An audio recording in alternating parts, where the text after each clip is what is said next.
ஹரி ஓம்.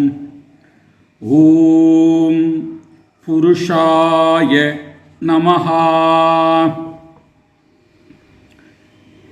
யார் ஒருவர் உலகத்தில் இருக்கின்ற எல்லா ஷரீரத்திலும் நிறைந்திருக்கின்றாரோ, புரி ஷயனாத், எல்லோருடைய ஷரீரத்திலும் வியாபித்திருக்கின்ற அந்த பரம்பொருளுக்கு என்னுடைய நமஸ்காரங்கள் இருக்கட்டும். புருஷா என்று சொல்லுகின்ற நேரத்திலே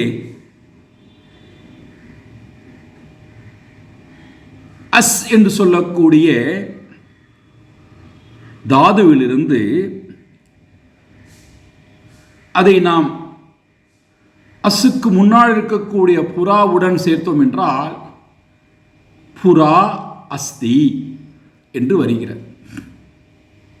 என்ன அழகான ஒரு விளக்கம் பாருங்கள். பூர்வம் ஏவ இதி புறா, எது ஒன்று எப்பொழுதும் இருந்து கொண்டிருக்கின்றதோ, புறா என்றால் முன்பு, உலகத் தோற்றங்கள் வருவதற்கு முன்பும் உலகத் தோற்றங்கள் இருக்கும் நேரத்திலும் உலகத் தோற்றங்கள் அழியும் காலத்திலும் எது ஒன்று அழியாமல் எப்பொழுதுமே இருந்து கொண்டிருக்கின்றதோ அதற்கு பெயர் புருஷா என்று பெயர்.